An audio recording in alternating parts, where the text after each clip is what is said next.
네. 오늘은 전반적으로 제 경험을 기준으로 먼저 말씀을 드릴 겁니다. 그래서 저는 한국소프트웨어진흥원에 입사를 시작으로 공공기관에 발을 들여놨고요. 뭐 지방대를 나와서 공공기관에 입사하신 분들은 되게 많겠지만 저는 그 이후에 5번의 이직 경험이 있습니다. 공공기관으로만. 그래서 좀 공공기관에서는 별로 그렇게 일반적이지는 않은 캐릭터입니다. 원래 여러분들도 그렇겠지만 안정적인 분위기를 선호하는 공공기관에서는 사실 상위 직급으로 갈수록 이직을 별로 하지 않으세요. 그래서 이직 경험이 그렇게 많은 분들도 사실 많지 않으신데 저는 어떻게 하다 보니 계속 이직에 이직을 거듭해서 그러다 보니까 이제 아무래도 여러분들 여기 앉아 계시는 여러분들과 같이 공공기관에 입사하기 위해서 최근까지도 많은 노력을 했었죠. 그리고 또 다른 한편으로는 공공기관 채용을 하는 공공기관 입장도 잘 알고 있습니다. 저는 지금 현재 공공기관의 인사부서장으로 근무를 하고 있고요.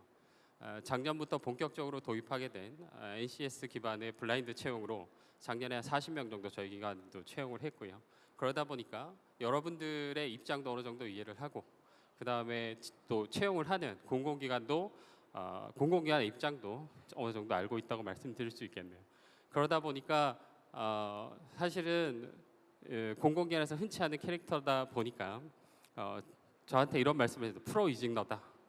저는 사실 개인적으로 이 말이 굉장히 좋은데 사실 이제 공공기관에서는 그렇게 흔치 않은 케이스입니다. 그래서 공공기관의 이단아 또는 뭐 반항아 이런 이미지를 합니다. 사실 저 말을 쓴 거는 사실 제가 개인적으로 굉장히 부정적인 성향을 많이 갖고 있거든요. 그래서 항상 저희 그 부하 직원들을 대할 때도 긍정적인 면은 보지 않습니다. 단점만 갖고 얘기하고 못한 것만 갖고 뭐라 하고 하는 그런 성향들을 갖고 있어서 현실에 대해서 계속 불만족하기 때문에 좀 더 나은 환경을 찾고자 하는 그런 노력들을 계속 해오지 않았나 생각이 들고 지금 여러분들도 아마 그 지역에서 오신 분들이 많이 있으시겠죠. 그러다 보니까 또 어떤 그 컴플렉스 같은 것도 분명히 있으실 수 있고 그런 것들이 현실에 대한 취업이 잘 안 되는 현실에 대한 불만 같은 것도 분명히 있을 수 있는데 그런 것들을 여러분 취업 성공으로 쏟아낼 수 있게 에너지를 모셔야 돼요. 불평 있다고 불만만 하고 불평만 하고 그냥 현실이 안주해 버리면 아무것도 변하는 게 없겠죠. 네, 그런 방법들도 오늘 같이 한번 말씀을 드릴게요. 그러다 보니까 최근에는 그런 여러 가지 공공기관 취업 경험도 있고 하다 보니 월간 리크루트의 기고문 또 공준모 아시는지 모르겠네요. 거기도 지금 제 경험들을 연재하고 있습니다. 그래서 관심 있으신 분들은 한번 방문해서 보시면 좋을 것 같고요. 일단 간단하게 제가 소개를 드렸고 그래서 여러분들이 공공기관에 입사하기 위해서 일단은 현재 본인의 역량이 어느 정도 수준에 와 있는지를 한번 냉정히 놓고 보셨으면 좋겠어요. 저는 지방 사립대를 나왔습니다. 이 말씀을 드리는 이유는 여기 앉아 계신 분들보다 제가 하나라도 더 나은 면이 있거나 유리한 게 있거나 스펙상으로 더 좋은 게 별로 없었다는 걸 말씀드리는 거고요. 그럼에도 불구하고 꿈이 있었습니다. 취업에 대한 꿈. 그건 뭐냐면 한마디로 말씀드리면 좀 더 번듯한 직장을 갖고 싶었어요. 그 번듯한 직장이 뭐냐면 친구들한테도 야, 나 이런 데 취업했다. 자랑할 만하고 그 다음에 저희 부모님도 야, 우리 아들 이런 데 입사했대. 이런 데 들어갔대. 자랑할 만한 그런 데를 가고 싶었어요. 여러분도 그런 꿈은 있잖아요. 꿈은 있죠? 그런 꿈을 이루기 위해서 내 스스로 지금 내 상황이 어떤가를 먼저 한번 돌아보시라는 말씀을 드리는 겁니다. 저는 그래서 사실은 제가 이제 이런 꿈을 갖게 된 것도 좀 계기가 있었는데 지역의 한 중견기업에 제가 4학년 2학기 때부터 본격적으로 취업 준비를 했으니까 시작한 지 얼마 안 돼서 지역의 한 중견 철강기업에 최종 합격을 했어요. 그래서 합격 전화를 받았을 때 연봉이 얼마나 되는지 한번 물어봤어요. 그러니까 연봉이 1,800만 원이래요. 그러니까 우리가 심리적인 마지노선이 있잖아요. 한 200만 원은 돼야 되잖아요. 실수령액으로. 그런데 어떤 경우에는 1,800만 원이라고 하면 아르바이트보다 더 못한 월급이잖아요. 지금 그걸로 대졸 사원들을 뽑고 있어요. 지역은 더 열악하잖아요. 그래서 굉장히 망설였어요. 그러니까 그 인사 담당자가 한마디 하시더라고요. 왜? 어디 갈 데 있어요? 이렇게 이제 되게 기분 나쁘게 말씀하셨는데 그 말의 의미는 왜? 뭐 너 그런 데 나와가지고 불러주면 고맙다고 와야지. 어디 뭐 갈 데 있어? 뭐 이런 식의 의미로 받아들여지는 거. 아까 말씀드렸죠. 이제 반항아 이미지가 있다고. 그 말을 듣고 바로 안 간다고 얘기했어요. 어떤 의미에도 그렇게 팔려갈 수는 없다. 근데 문제는 뭐냐면 그러고 나서 그러면 과연 내가 얘기하는 그 번듯한 직장에 들어갈 수 있는 지금 실력을 쌓고 있냐, 역량을 갖고 있냐가 중요하잖아요. 그래서 한번 돌아봤어요. 취업 시장에서 그럼 나는 지금 어떤 상황인가? 스펙으로만 놓고 보면 학점은 열심히 했어요. 그 다음에 토익도 제 기준에서는 최선을 다했어요. 그 다음에 이제 호주에서 1년, 캐나다에서 7개월 정도 워킹홀리데이 경험이 있어요. 근데 그 외에는 별다른 건 없었어요. 그래서 지금 내가 가진 역량에서 한 5개월 정도 되잖아요. 4학기 2학기 때부터 했으니까 2월 달까지 치면 그 동안에 내가 입사할 수 있는 데가 어딜까? 그나마 좀 괜찮은 그 중에서 그거를 연구하기 시작했어요. 자, 그래서 저는 이렇게 했습니다. 우리가 일반적으로 그 취업 전형을 보면 서류, 필기, 면접 이렇게 크게 세 가지를 나누잖아요. 그래서 과연 내가 지금 가진 역량으로 얼마나 더 할 수 있을까? 통과할 수 있을까? 서류 통과 여부. 사실 이거는 장담하기 어렵더라고요. 저런 스펙으로는 사실 뭐 일단 그 지방대 나왔다는 것 자체만으로도 어떤 데서는 별로 유리한 면이 없으니까요. 그래서 사실 그런 것도 있었어요. 지금 이제 뭐 소위 얘기하는 우리나라에서 제일 좋은 S전자 거기에 지원한 적이 있었는데 그냥 서류에서 탈락했어요. SSAT라는 시험도 한번 못 쳐보고. 근데 이제 중요한 건 뭐냐면 취업 컨설턴트들은 뭐 쉽게 얘기해요. 목표 기업을 정해라. 그래서 기업 분석 철저히 해서 지원해라. 근데 서류에서 떨어지면 그게 무슨 의미가 있냐는 거죠. 그래서 최대한 내가 가지고 있는 역량 안에서 지원할 수 있는 데들은 최대한 지원을 해야겠다. 왜 서류 통과 여부를 내가 장담할 수 없으니까. 아니 여러분들이 지금 취업 활동을 하고 계실 텐데 만약에 내가 서류 통과가 잘 돼, 면접까지 잘 가, 그러면 저거는 상관없어요. 그럼 여러분들이 그만한 역량을 갖추셨으니까. 안 되시면 다른 방법을 또 생각해 보셔야 된다는 거지. 그럼 필기시험. 솔직히 저 때 또 그러니까 국정원 시험 같은 거 필기시험을 한번 본 적이 있었어요. 웬만하면 필기시험은 보게 해주더라고요. 봤는데 필기시험은 여러분 심하게 준비하시는 분들은 몇 년 동안도 준비하세요. 그렇잖아요. 지금은 더 심하죠. 그런 상황에서 그러면 내가 그만큼 내 시간과 내 자원을 투입해서 할 수 있을 것인가? 저는 과감히 스킵하는 방법을 택했어요. 저기서 승부를 걸 수는 없겠다. 저는 그리고 우리 지방 쪽에 계신 분들의 가장 문제점이 뭐냐면 가장 유명하고 잘하는 선생님이나 학원들은 다 서울에 있어요. 그 지역적인 문제도 있고 인강 들으시지만 아시잖아요. 딴짓 하잖아요. 인강 틀어놓고 그죠? 그거 제대로 볼 수 있으면 상관없겠지. 그렇지만 틀어놓고 맨날 딴 거 검색하고 있고 그냥 귀로는 듣는다고 하지만 원래 했잖아요. 우리 많이 해봤잖아요. 그죠? 그러니까 그런 한계점들이 있다는 거죠.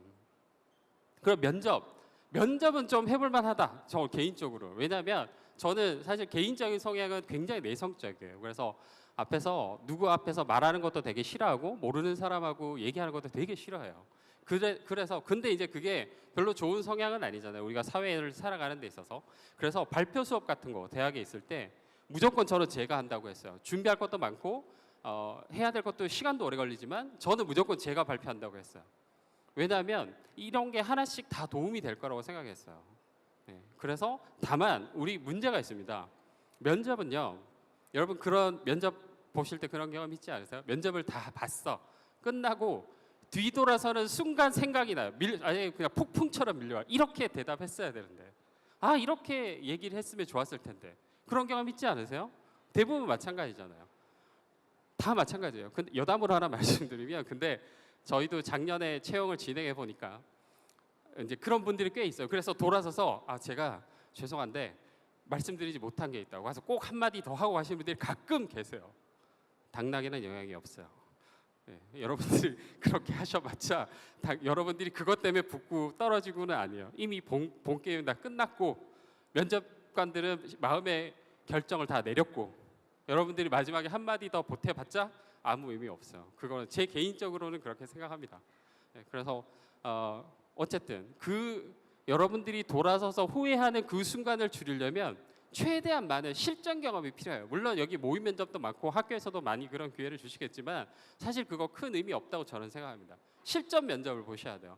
그러려면 여러분 여기서 어떻게 해야 되겠어요?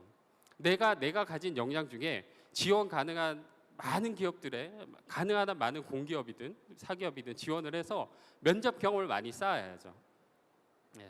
그런 전략이 있습니다. 결국 다지원 전략. 저거는 좋게 표현해서 저것도 고민을 많이 했는데 좋게 표현해서 다지원 전략이고요. 사실은 그냥 묻지마 지원입니다. 그냥 막 집어 던지고 보는 거예요. 저는 경영학과를 나왔거든요. 그래서 내가 갈 수 있을 만한 거, 그러니까 뭐 경영 지원 업무라든지, 뭐 저기 또 해외 경험도 좀 있으니까 좀 멋있어 보이는 해외 영업 뭐 이런 거 그런 업무적인 부분만 보고 다 지원했어요. 거기는 공공기관, 대기업, 중소기업 가리지 않고 그래서 제가 한 5개월 동안 지원한 거 한 200개 정도 되는 것 같아요. 그 중에서 면접은 한 20군데 정도 봤던 것 같고 최종 합격은 5군데 정도 됐었어요. 그 중에 한 군데가 공공기관이었던 거예요. 그냥 사실은 여러분들 같이 이런 뭐 박람회가 있지도 않았고 그 공공기관이 뭔지도 사실은 제가 입사할 때는 공공기관의 정의도 명확치 않았어요. 그런 기반 하에서 사실은 여기에 들어가면서 공공기관이 뭐다라는 걸 알게 됐고 이직을 거듭할수록 더 이제 공공기관에서 많은 걸 알게 됐죠. 사실 제가 지금 오늘 여기 한 130개 기관이 있다고 해서 한번 둘러봤는데 사람이 많은 데만 많아요. 제가 볼 때는 정말 좋은 기관인데 아무도 거기서 상담을 받지 않아. 진짜 좋은 기관인데 너무 안타깝더라고요. 저는 개인적으로. 너무 화가 나서 정말 바보 같다. 여기 있는 사람들. 왜 저걸 모르지? 그러니까 근데 그게 여러분들이 얼마나 경험하고 얼마나 그 기관에 대해서 특히 공공기관에 대해서 많이 알려고 노력하지 않았다고도 얘기할 수 있어요. 그게 물론 제한된 정보 때문에 몰랐을 수도 있지만 그래서 좀 더 여러분들이 기관을 보는 눈을 공공기관 취업을 원하신다면 많이 키우셔야 돼요. 여러분들 공공기관 하면 대체로 어떻게 생각하세요? 떠오르는 이미지가 어떤 건가요? 이런 건가요? 철밥통. 별로 좋은 의미는 아닌데 뭐 여러 가지로 뭐 그렇게 생각하실 수 있겠죠. 다만 지금 이제 소위 취업 시장에 보면 공기업 취업 컨설턴트, 공기업 취업 전문 강사 막 이런 분들이 굉장히 강호에 많이 나오셨더라고. 뭘 하셨는지 모르겠지만 근데 정말 놀라운 건 공기업에 근무해 본 적이 없어요. 제가 알기로. 정말 유명한 강사들도. 그러다 보니까 되게 피상적으로 얘기하고 그리고 되게 숫자에 치중하세요. 내년도 몇 명 뽑는다더라. 몇만 명 뽑는다더라.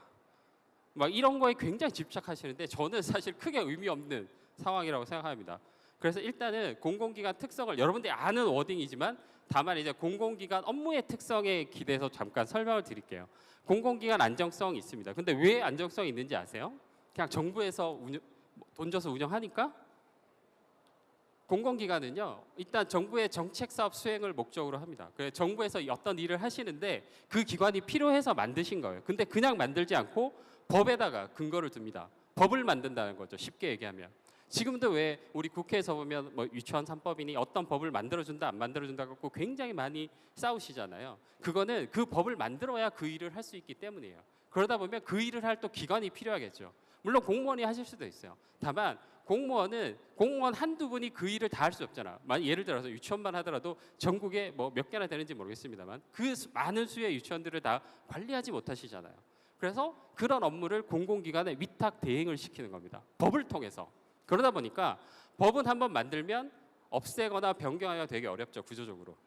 그러다 보니까 그 법을 근거로 한 공공기관들도 영속성을 가지는 겁니다. 안정성을 가지는 겁니다. 그 법이 유지되는 동안에. 다만 일부 법들은 시한을 가진 법들이 있어요. 공공기관 중에도 우리가 여러분들 그 알리오 통해서 338개 기관이 있는데 그 기관 중에서도 시한을 가진 기관들이 있어요. 그러니까 예를 들면 이 법이 10년 만에 끝나면 그 기관은 없어져야 되는 운명에 있는 그런 기관도 있어요.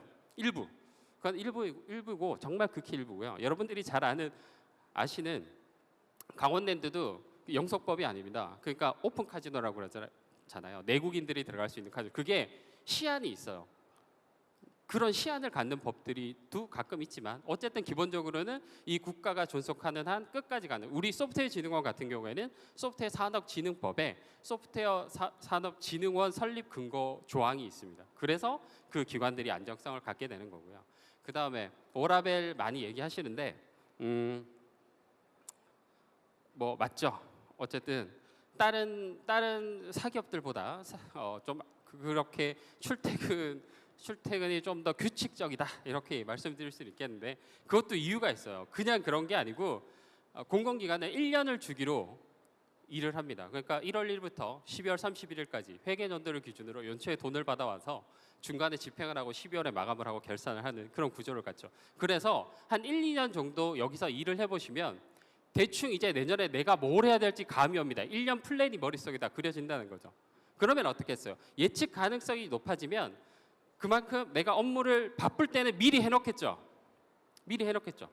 그 다음에 또 좀 한가할 때는 바쁠 때를 대비해 놓겠죠. 그러다 보니까 내가 조절이 가능한 거예요. 업무 특성이 그렇다는 겁니다.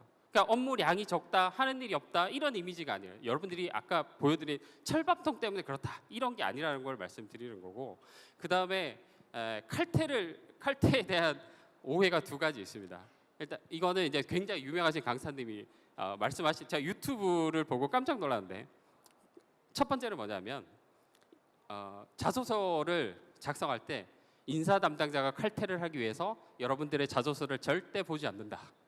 자기 칼퇴를 위협받기 때문에 이런 말씀을 하시더라고요. 근데 오해가 있습니다. 인사 담당자는 여러분들의 자소서를 보지 않습니다. 인사 담당자는요, 채용의 전형을 설계하고 진행하는 사람이지 그 자소서나 여러분들을 평가하는 사람이 아니에요. 그거는 다 요즘은 거의 채용이나 채용 자체를 거의 외주를 줍니다. 그리고 평가자도 다 외부인들이에요. 그런 상황에서 인사 담당자가 왜 여러분들의 그 자소서를 보고 평가를 하고 또 그것 때문에 보지 않기 위해서 그러니까 농담으로 하신 말인지 모르겠는데 저는 굉장히 진담으로 들리던데, 하여튼 굉장히 의아했어요. 그리고 두 번째는 이것도 신입 직원들이 들어와서 입사를 해서 공공기관은 이직률이 많다. 왜냐하면 칼퇴를 하니까 애들이 다 칼퇴해서 집에 가서 딴 거 하지 않고 다른 데 갈 궁리를 한다는 거예요. 그런 말씀을 하시더라고요, 실제로. 근데 이것도 오해가 있습니다.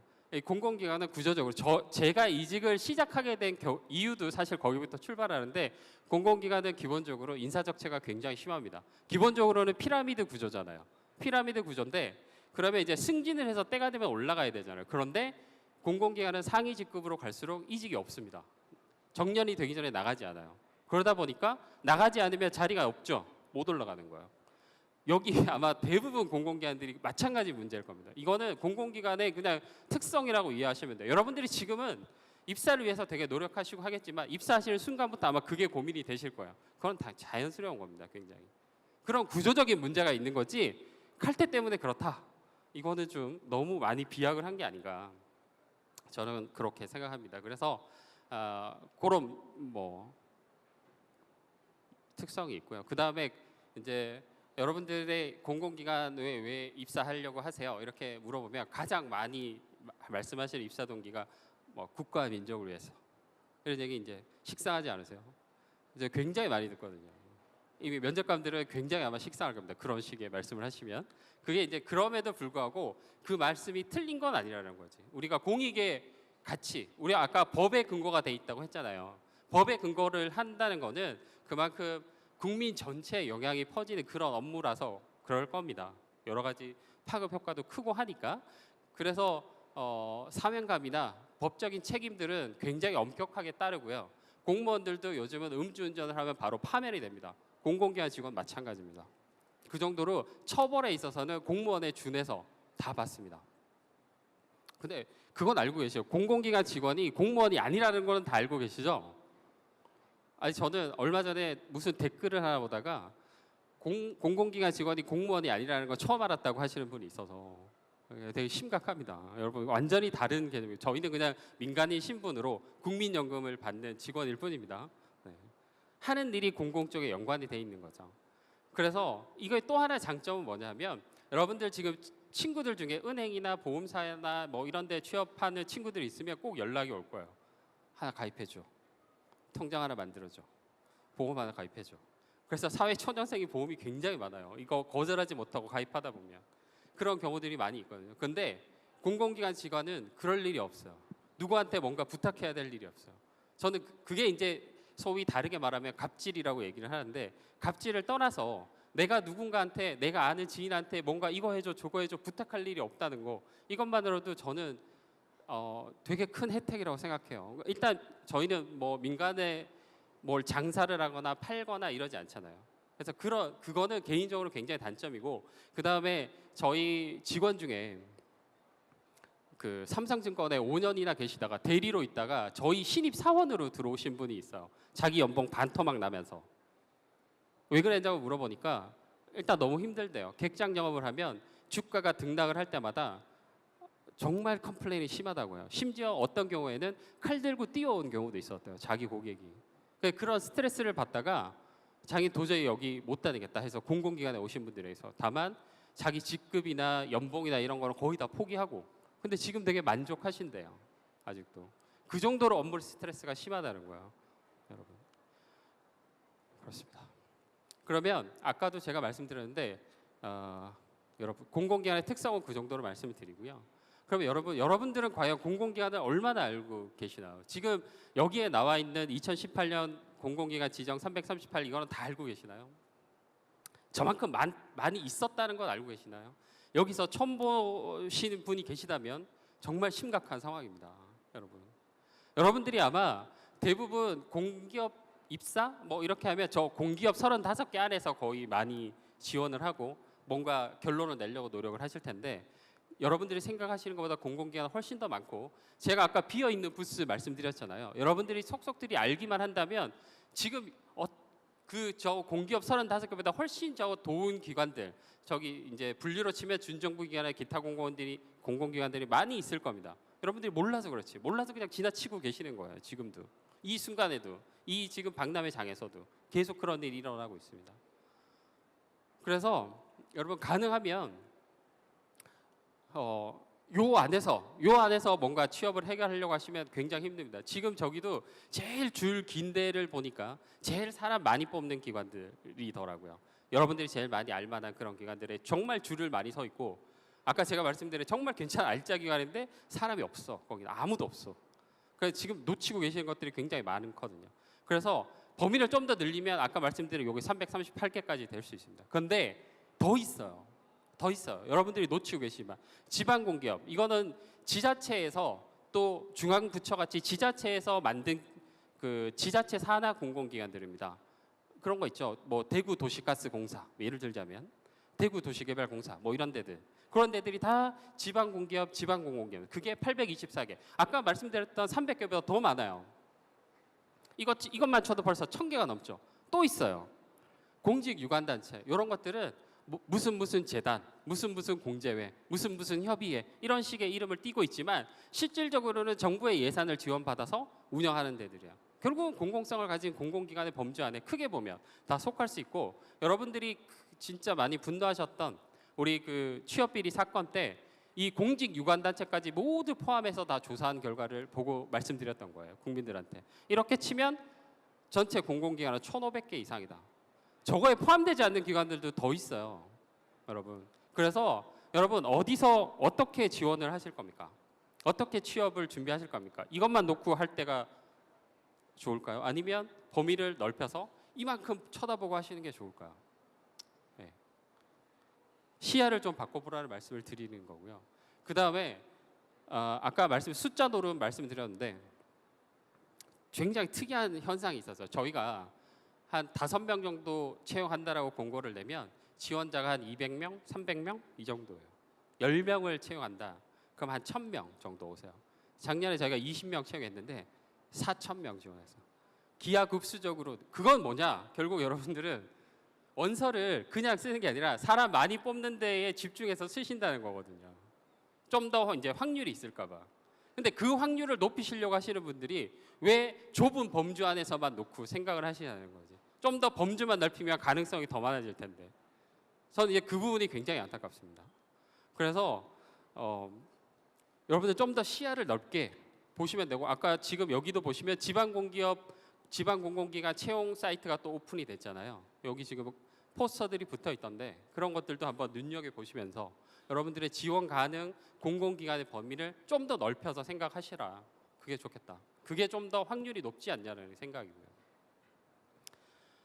그래서 정리해 보겠습니다. 우리가 저는 아까 200개 정도 기관 200개 정도 기업에 지원해서 뭐 20개 정도 면접 보고 5개 정도 합격을 했다고 말씀드렸는데 문제는 이제 지역에 계신 분들이 그런 게 있어요. 지역을 벗어나지 않으려고 하시는 또 속성을 가진 분들이 계세요.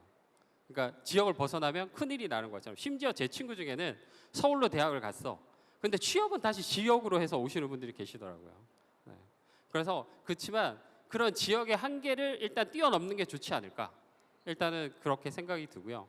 그러니까 지방 근무나 이런 것들도 뭐 우리가 어쨌든 지역에 살았던 사람들이니까 좀 더 그런 제약을 두지 않으면 여러분들한테 좀 더 많은 기회가 생길 거다. 그 다음에 본인의 능력을 좀 더 냉철히 판단하셔라. 그래서 제가 아까 말씀드렸죠. 저는 서류 면접만 보기로 했고 그렇게 시행하는 기업 기관에만 지원을 했어요. 필기가 있다. 이건 무조건 다 스킵.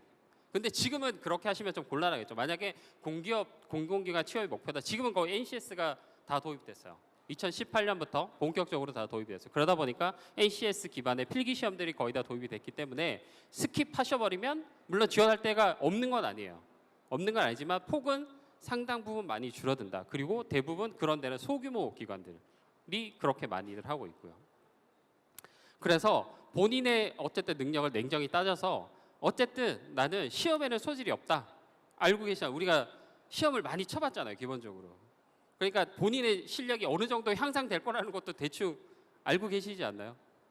그냥 기대만 갖고 하시지 말고 좀 더 냉정히 판단해 보시라는 거죠. 그래서 그 정도까지 할 수 있겠다라고 하시면 서류, NCS, 면접 이 정도 기반으로 하시고 거기다 하나 더 붙이면 전공까지 보는 데들이 있어요. 여기는 조금 더 괜찮은 기관들, 공기업들 전공까지 보죠. 그러면 전공까지 범위를 넓혀서 준비하시는 거고 그 다음에 좀 더 들어가면 영어 어떤 허들 같은 역할을 하죠. 요즘은 토익 몇 점 이상. 그래서 그 정도 아니면 어떤 자격증, 필수 자격 이런 것까지 준비를 하실 건지 본인이 어느 정도 본인 역량하에서 준비하실 수 있는 건지를 먼저 돌아보시라는 말씀을 드리는 거예요. 그리고 일단 들어가라라고 했는데 일단 지원을 하세요.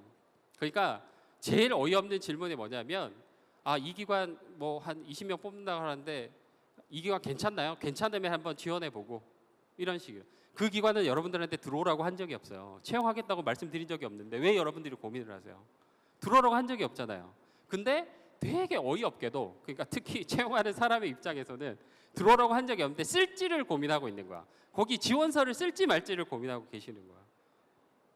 너무 어이없는 상황이에요. 근데 일단 제가 말씀드리는 건 최대한 많이 지원을 해보시고 많이 경험을 해보시라는 거예요. 만약에 필기까지 자기가 한다고 생각했을 때 서류 통과해서 필기 시험을 치는 그 연습이라도 계속 하시라는 거지. 물론 알아요. 지방에서 올라오셔가지고 되게 피곤합니다. 일단 여러분들 이 공공기관 박람회에 오시기 위해서 만약에 오늘 지방에서 오실 때도 고민을 굉장히 많이 하셨을 거예요. 아침에 일어나서부터 여기를 그 비싼 KTX비 들어가면서 와야 되나 말아야 되나 정말 고민 많이 하셨을 거예요. 충분히 이해합니다. 물론 제가 어쨌든 본전 생각나지 않게 해드릴게. 무슨 자신감인지 모르지만 그렇지만 어쨌든 제가 말씀드리는 거는 그렇게 해서 이 자리에 오신 분하고 안 오신 분하고 또 차이가 날 거라는 걸 말씀드리고 싶은 거예요. 그만큼 어쨌든 한 발짝 더 노력을 하시는 거잖아요. 그런 노력을 하시라는 말씀을 드리고 그 다음에 여기 이제 말씀드리는 거는 무조건 지원을 해 보시라는 거는 뭐 필기든 면접이든 그 기회를 많이 갖는 측면에서도 굉장히 중요하지만 많이 지원하시고 하시면서 지원서를 쓰시는데 익숙해지셔야 돼요. 그러니까 지금 저희도 보니까 자기소개서 쓰시는데 얼마나 걸리세요? 3일 이상 걸리시면 이거는 아직 준비가 덜 되신 거예요. 저는 지원할 때 정말 피크 때는 하루에 3건, 4건씩 지원했어요. 여러분 이것도 쓰시다 보면 익숙해지고 쓰시다 보면 여러분들이 쓰신 걸 다 갖고 있잖아요. 그 안에서 얼마든지 조금만 변형해서 바로바로 지원할 수 있어요. 그 정도로 훈련이 되셔야 된다는 거예요. 그 훈련이 부족하시면 많이 지원하고 싶어도 할 수 없겠죠. 그러니까 지원할지 말지를 고민하시겠지. 너무 노력이 많이 드니까. 근데 그런 연습을 자꾸 하셔야 는다는 거지. 역설적으로 말씀을 드리면 지원하시는 걸 아끼다 보니까 자꾸 그 실력이 늘질 않는 거예요. 여러분들이 갖고 계신 여러분 그 레퍼런스 같은 거죠. 그 많은 사례들이 있어야지 자기소개서 쓰시려면. 그런 것들이 여러 번 쓰시다 보면 조금씩 보완해가면서 본인 스스로도 느끼실 거예요. 자기소개서가 좋아지고 있다는 거를. 그리고 그렇게 되면 일단 어디라도 들어가시라고. 지금 공공기관이 목표다. 그럼 공공기관 일단 들어가시라고. 그게 끝이 아니니까. 다시 말씀드리지만 저는 5번 이직했어요. 이직할 기회는 앞으로도 굉장히 많이 있습니다. 더 좋은 기관에. 그래서 왜냐하면 이걸 어디서 보냐면요. 지금 저희가 매년 인턴을 채용하네요. 3개월 정도. 근데 2017년에 채용했던 인턴들은 10명 중에 2명 빼고 연말이 되니까 다 취업을 했어요. 그냥 8명이 취업을 했죠. 근데 올해 10명 중에 2명밖에 취업 못했어요. 8명은 취업도 못한 상태로 인턴이 종료됐죠. 굉장히 어려운 건 맞습니다. 그 단적인 예를 놓고만 봐도. 그러니까 일단 기회를 잡았으면 일단 타시고 거기에 좀 더 노력해서 괜찮은 대로 옮겨갈 수 있는 기회들은 많으니까 일단 들어가시고 고민하시는 게 낫지 않냐 제 생각이고요. 그러면 우리 각 전형별로 한번 어떻게 지원해야 될지 한번 세부적으로 다시 한번 살펴봅시다. 거기에 지금 서류는 여러분 이제 저 작년에 채용 전형 진행하다 보니까 서류에서 탈락하신 분이 엄청 크게 컴플레인 하신 적이 있어요. 뭐 가지고 컴플레인 하셨냐? 자기는 전국 교육상 한 3과목 정도 썼고 경력 3년 정도 있고 그 다음에 뭐 보훈이나 장애 같은 가산점도 있는데 서류에서 왜 떨어지냐 내가 엄청 컴플레인 하셨어요. 근데 다시 한번 앞돌아가서 얘기해 보면 교육상 3개 쓰셨잖아요. 합격한 사람들은 20개, 30개씩 쓰시는데 저희가 신입 직원 뽑잖아요. 경력은 크게 의미 없어요. 신입 직원 뽑잖아요. 그러면 어디에 배점이 많겠어요? 교육상, 경력, 경험, 자기소개서 어디에 배점이 많겠어요? 여러분 그냥 신입사원 뽑는데 그냥 놓고 봐도 경험사항에 경력사항에 더 많은 배점을 주진 않을 거잖아요. 기본적으로. 그리고 본인은 3과목 쓴 게 그러니까 이수과목 3과목 쓴 게 최선을 다했다고 얘기하는지 모르겠는데 합격한 사람들은 20개 30개를 쓰셨다니까요. 그럼 누가 합격이 돼야 되겠어요? 그래서 여러분 그런 것들이에요. 정성이든 정량적이든 여러분들이 이 기관이 어떻게 평가할까 이걸 여러분들이 판단하시면 안 돼요. 여러분들은 주어진 환경 하에서 최대한 열심히 쓰시는 거야. 그걸 갖고 평가를 받는 거지 평가를 어떻게 할 것 같으니까 대충 이 정도만 이거는 용납이 안 된다는 거죠. 아까 말씀드렸다시피 20명 뽑아도 4,000명 지원하는 시기입니다. 그중에서 얼마나 열심히 준비하시겠어요? 다른 분들도. 그러니까 지금 왜냐하면 우리가 블라인드 채용이 되면서 여러분들이 평가할 수 있는 사항들이 굉장히 많이 없어졌어요. 학점 못 보죠. 영어 성적 못 봤죠. 뭘로 평가를 하겠어요? 그러면 직무와 연관된 교육 이수사항 어떻게 평가하겠어요? 결국은 몇 학점 이수했냐 이걸로밖에 평가가 안 돼요. 그다음 경력, 경험 이런 것들. 뭐 경력은 있으면 좋겠지만 없다고 해도 큰 불이익을 줄 수 없어요. 신입 직원 채용일 때는. 그다음에 자기소개서 저것도 정성, 정량 평가를 같이 합니다. 요즘은 정성으로만 평가하는 경우는 잘 없을 겁니다. 뭐 예를 들면 블라인드 사항을 위배했다. 자기소개서에 아주 심각하게 타격을 받으실 겁니다. 그런 것들을 중점적으로 봅니다. 그 다음에 정성 평가가 들어가는 거죠.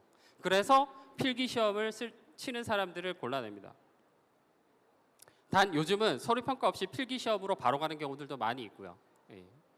참고하시고 그 다음에 필기 전형으로 지나가면 필기는 가장 기본적인 이 되는 게 여러분들 그 국가 직무 능력 표준이라는 홈페이지를 가보신 분이 있으세요?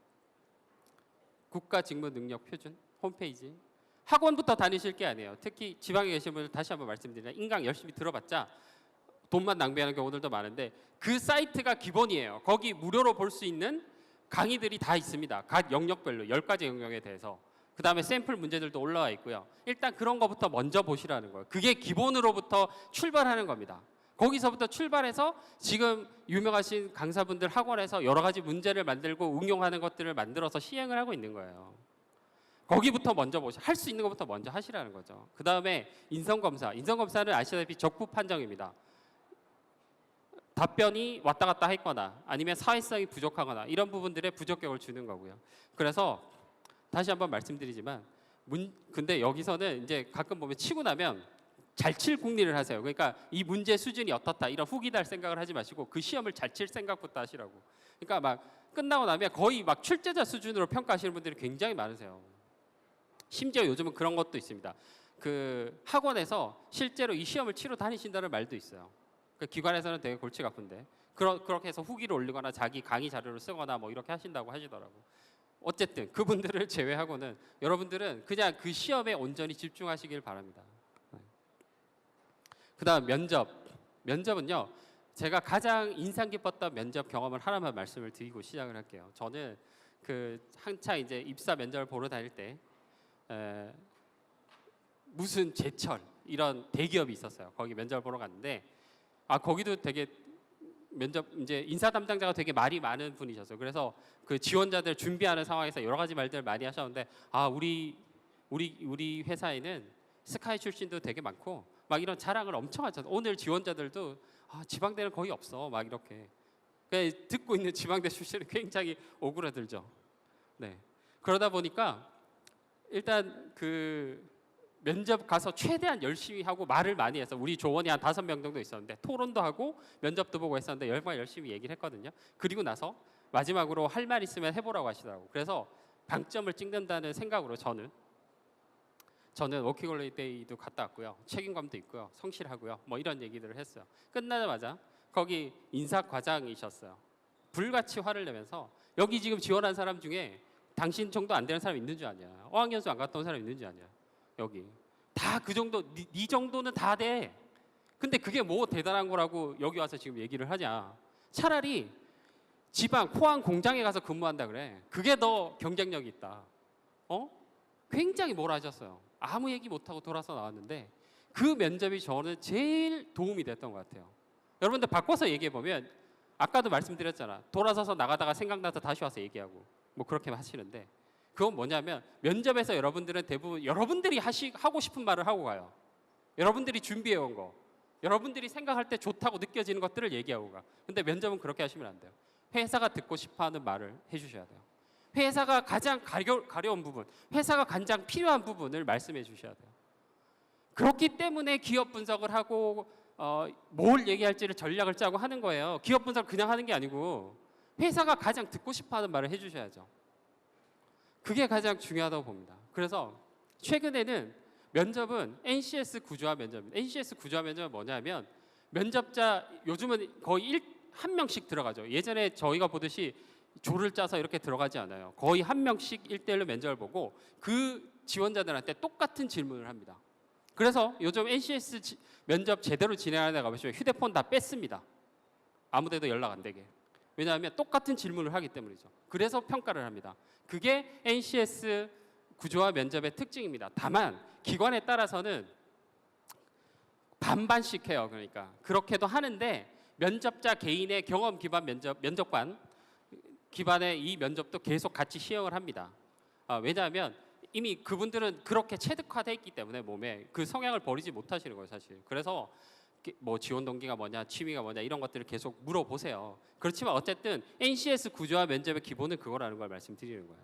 그 다음에 결국은 공략 포인트는 뭐냐면 이거는 아까 뭐 오전에도 여러 가지 강연에서 말씀해 주셨는데 결국은 스토리텔링입니다. 여러분들 예전같이 아까 그리고 제가 말씀드렸던 나쁜 사례같이 저는 책임감이 강하고요. 의지가 강하고요. 독립심 강하고요. 성실하고요. 이거를 이렇게 단어를 직접 워딩하시면 안 돼요. 어떤 경험에서 갖고 오셔야 돼. 어떤 사례에서 갖고 오셔야 돼. 그거를 통해서 자기가 책임감이 있고 의지력이 강하고 성실하다는 거를 어필하셔야 되는 거예요. 예를 들면 저는 회사에서 회계 업무를 했었는데 회계 부서 담당자로 발령을 받자마자 가보니까 다른 그 전임자가 바로 다른 부서로 가버렸어요. 그래서 업무 인수인계를 제대로 받지 못했어. 그런데 회계 결산을 해야 되는 상황이에요. 근데 이제 한 번, 두 번은 그 전임자가 가르쳐 주지만 계속 연락하면 싫어하잖아요. 그 사람도 자기 업무가 있으니까. 근데 그런 상황에서 제가 그 전에 써왔던 결의서, 그러니까 우리가 이제 돈을 쓰기 위한 전표들이 있는데 그거를 작년 전표들을 하나씩 다 찾아보고 어떻게 처리했는지까지 연결해보고 그러다 보니까 밤 12시, 1시, 2시 지나는 경우도 많았지만 그렇게 한 3개월 정도 해서 내 스스로 결산을 완성한 적이 있습니다. 이 말 안에는 책임감도 있고요. 성실하고요. 예? 다 포함되어 있잖아요. 이런 식으로 스토리텔링을 하셔야 된다는 거예요. 지금 그걸 원하고 있습니다. 항상 면접 질문은 그냥 하지 않아요. 구체적인 사례를 들어서 말씀해 보세요. 이렇게 얘기할 겁니다. 준비를 하셔야 된다는 거예요. 그리고 근데 이제 요거 호불호가 좀 갈리긴 하는데 얘기해 보라고 만약 회계직을 뽑잖아요. 그러면 오시는 분들이 다 그 학과나 동아리의 총무야. 왜 그렇게 되는지 모르겠는데 다 그래. 해봤대. 그래서 그래서 자기가 그거를 돈 걷고 하는 걸 잘했기 때문에 이거 잘할 수 있다고. 정말 죄송한데 웃기는 얘기예요. 회사에서는 소꿉장난 같이 느껴져요. 그냥 그렇게 말씀하시는 순간 설마 거기서 회비 걷고 집행하고 관리했던 거를 회계 업무라고 생각하시는 거예요? 여러분 좀 더 깊게 생각하셔야 돼요. 좀 더 회사가 듣고 싶은 말을 해달라고 했잖아요. 그건 여러분들이 하고 싶은 말이겠죠. 그 다음에 저희가 작년에 직원 뽑으면서 취미가 뭡니까? 물어보니까 절반이 마라톤이래. 절반이 그렇게 얘기했어요. 마라톤 왜요? 뭐 42.19km를 뛰면서 뭐 어쩌고. 이거는 뭐냐면 취업 컨설팅의 폐해예요. 여러분 어떻게 되겠어요? 와서 굉장히 특이하죠. 그러니까 남자든 여자든 가리지도 않아. 다 마라톤이래. 그리고 그러면 어떤 마라톤 대회에 가보셨어요? 바로 그때 하고 있는 마라톤 대회 다 똑같이 얘기를 하시더라고요. 여러분 이렇게 되면 그 사람의 진정성을 의심할 수밖에 없어요. 여러분. 그러니까 다시 한번 말씀드리지만 여러분들이 하고 싶은 말씀을 하셔서는 안 된다고요. 여러분들이 생각할 때 좋은 예라고 하는 거는 사실 거의 안 좋은 예들이에요. 대부분 그렇더라고요. 제 생각에는.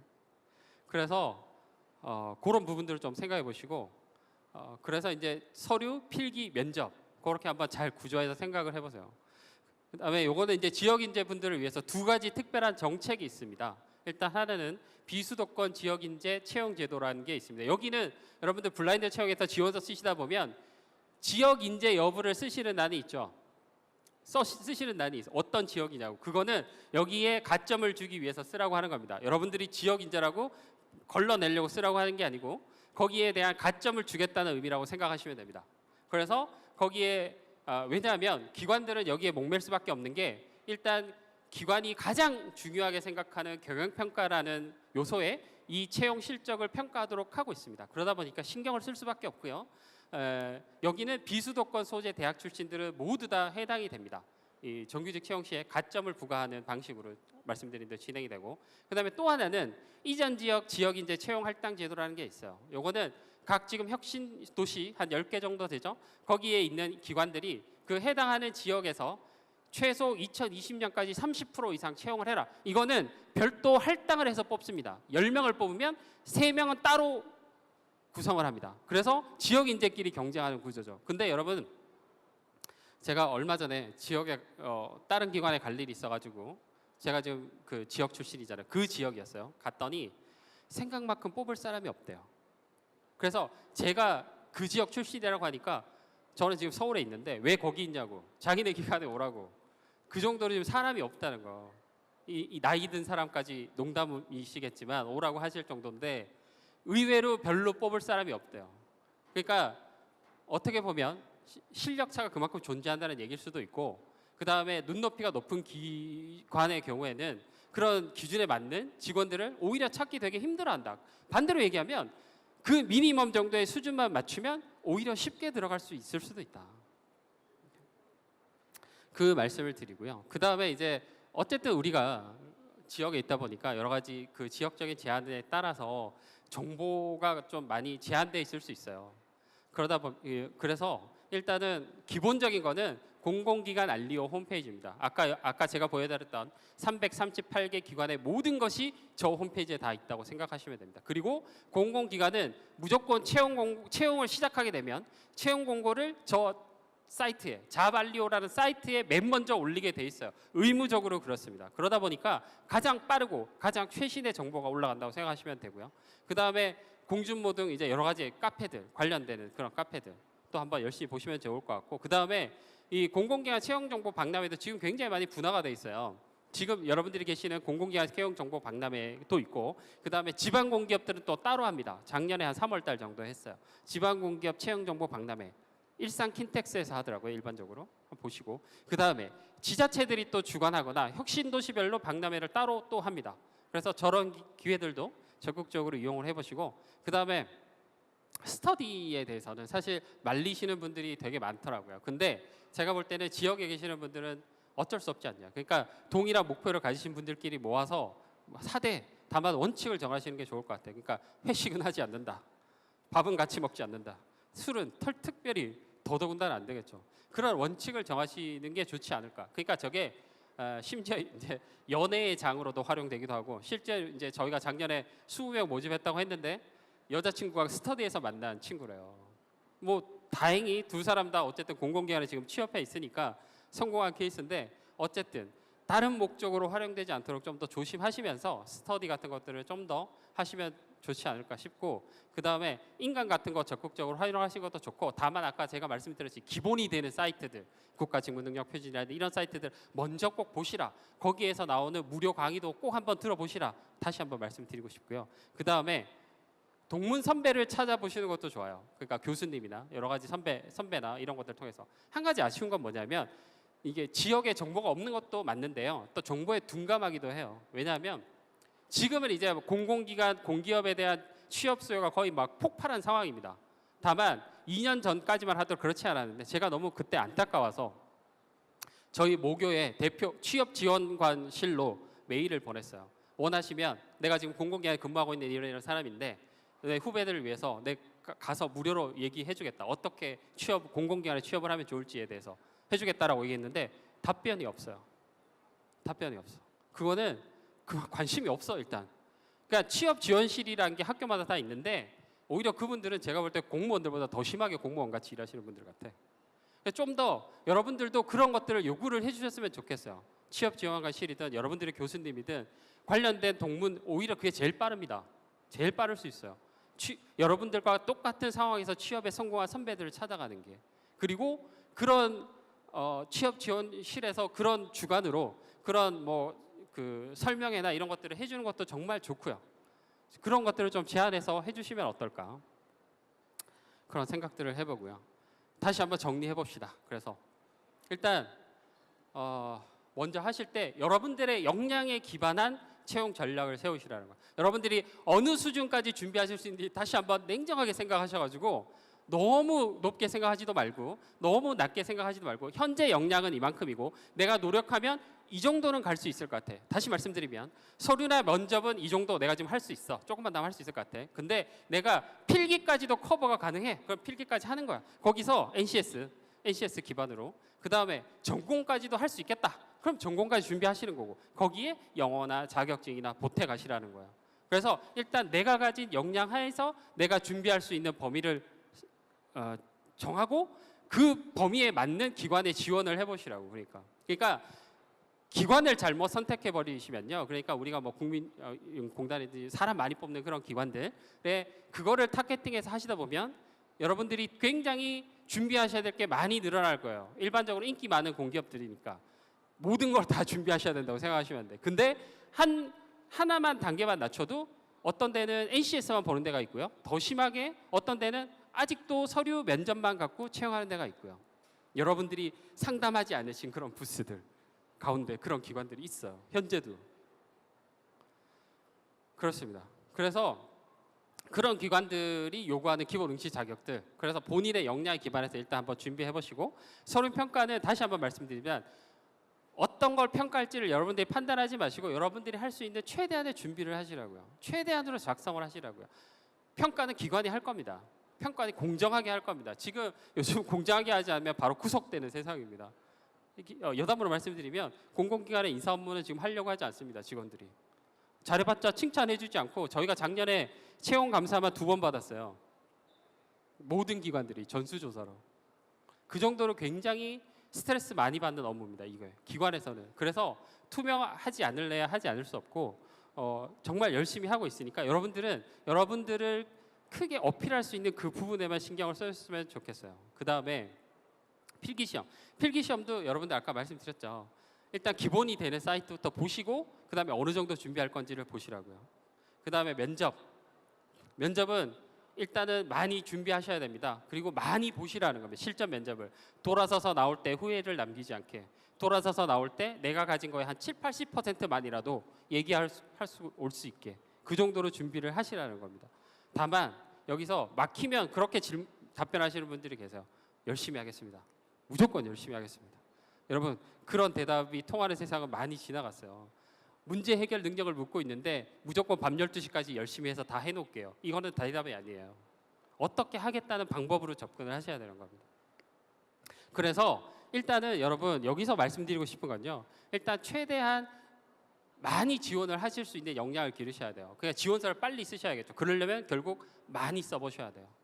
그래서 많이 지원하시고 거기서 면접이든 필기든 면접이든 그 다음 단계로 넘어가는 그 연습들을 또 많이 해보시라는 거죠.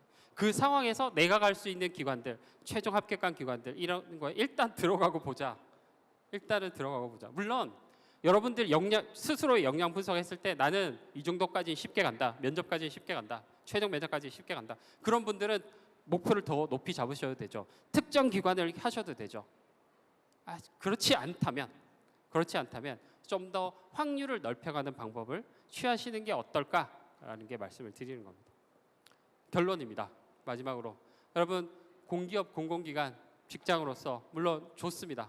되게 좋은데 과연 그게 여러분들의 역량이나 여러분들의 성향이나 이런 거에 맞아 떨어질지 그거는 한번 다시 생각해 보시기 바랍니다. 그러니까 작년에 그런 사람을 봤어요. 그러니까 그 발전사 수력 발전에 계시는 분이 2년 정도 일하시고 도저히 못 다니겠다 나오셔가지고 다시 공기업 준비하시는 분을 봤어요. 왜 그러냐고 하니까 이게 발전소가 완전 상간오지에 있잖아요. 도저히 거기서는 아무것도 할 수가 없대요. 그래서 사람이 그립기도 하고 일단 기본적으로. 그래서 일단 그만두고 다시 하겠다. 그러니까 공기업을 잘못 들어가시면 그렇게 될 수도 있는 거예요. 정말 힘들게 들어가셨을 거잖아요. 여러분 발전사 다 좋아하시잖아요. 일단 기본적으로 힘들게 들어갔는데도 다시 나와야 되는 상황이 있을 수 있고, 그 다음에 공기업은 특유의 답답한 문화들이 있습니다. 그러니까 규정에 얽매이고 항상 규칙, 규정, 그 다음에 그 전에 해왔던 관례 이런 거에 묶여 있기 때문에 사고가 유연하지 않아요. 그 상황 안에서 여러분들이 굉장히 답답함을 느끼실 수도 있어요.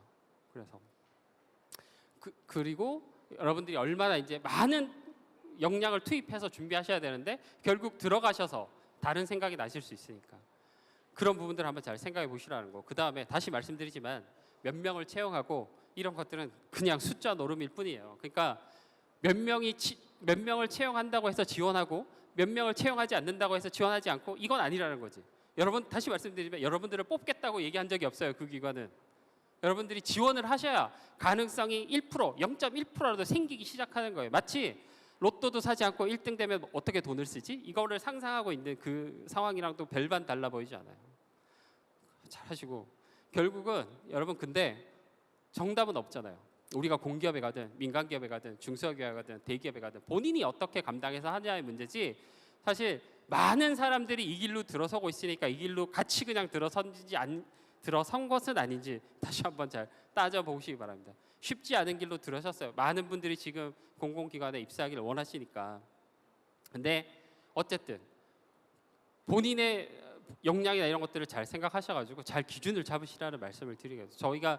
제가 캐나다에 잠깐 있었다고 말씀드렸었는데 거기서 접시 닦으면서 먹고 살았는데 저희 룸메이트가 백인 남자였어요. 30대 후반에 이제 40 다 돼가는 아저씨였는데 그분한테 저는 사실 그분을 마음속으로 되게 한심하다고 생각했어요. 왜냐하면 그분은 그냥 거기서 고등학교 나와서 편의점에서 알바하면서 그냥 먹고 살고 있었어요. 그러니까 뭐 우리가 볼 땐 특정한 잡이 없는 거지. 백수지 뭐 그냥. 근데 그분한테 그래서 한번 물어봤어. 당신은 앞으로 계획이 어떻게 되세요? 뭐 하면서 먹고 살려고 하세요? 물어봤는데 그분이 태연하게 나는 대학을 가려고 그래. 나이 40 다 돼서. 우리나라 같으면 정말 미친놈이죠. 근데 그 나라에선 이상한 게 아니에요. 나이 40대에서 새로운 출발하는 게 전혀 이상하지 않고 나이 40대에서 신입사원으로 입사하는 게 전혀 이상하지 않은 그런 문화예요. 그런 나라예요. 그걸 보고 저도 되게 많이 깨달았거든요. 이게 한 길만 있는 게 아니구나. 역시 우리는 뭔가 고정관념을 갖고 있어. 지금 어떤 나이가 되면 중학교를 가야 되고 고등학교 가야 되고 대학을 들어가야 되고 대학교 졸업하면 취업을 해야 되고 몇 살까지 결혼해야 되고 결혼하면 애를 낳아야 되고 여기서 단 한 반이라도 물러나면 이상한 사람이야. 우리나라 사회에서는 좀 그런 경향들이 있죠. 그렇지만 그거는 딴 사람들의 시선일 뿐이고 여러분 일단 자기를 먼저 보시라는 말씀을 드립니다. 그 다음에 들어가시고 나서 아쉬운 점은 그겁니다. 들어간다고 끝이 아니라고 했잖아요. 일단 만약에 아무데나 아무데나는 아니지. 어떤 데든지 합격하시는 데를 들어갔어. 근데 거기서 아쉬운 점은 공공기관 직원들 중에는 많은 분들은 그냥 그 자리에서 퍼져버리시는 분들이 계세요. 그러니까 더 이상 자기 발전이고 뭐고 없고 그냥 이제 공공기관 입사했으니까 잘리지 않을 거니까 거기서 그냥 그대로 정년까지 가겠다고 생각하시는 순간 여러분들은 이제 아무 발전이 없는 사람이 되는 거예요. 그렇게 하지 마시라는 거예요. 그렇게 하지 않기 위해서는 일단 어디라도 들어가셔서 모두가 하지 않겠다는 일이 있을 때 본인이 손을 들고 내가 하겠다고 말씀을 해주세요. 여러분 그렇게 하시면 그 자체가 다 여러분들의 역량이 될 겁니다. 나중에는 그게 결국은 더 좋은 데로 가실 수 있는 그런 기반도 되실 거고요. 그렇습니다. 그래서 지금 오늘 뭐 질문을 받고 그렇게 할 시간은 없으니까 지금 여기 제 개인 메일을 써놨고요. 그 다음에 공생공사라는 제가 운영하는 네이버 카페가 있습니다. 물론 회원수는 많지 않고요. 아마 찾기도 어려우실 거예요. 근데 찾아서 들어오셔서 어떤 질문을 해주시면 충분히 답변을 드리겠습니다. 거기 보시고 또 1:1 개인 면담도 가끔 하고 있어요. 제가 시간 날 때. 근데 거기서 신청을 해주시면 최대한 시간 나는 대로 저희가 응해 드리도록 하겠습니다. 오늘 긴 시간 동안 감사드립니다.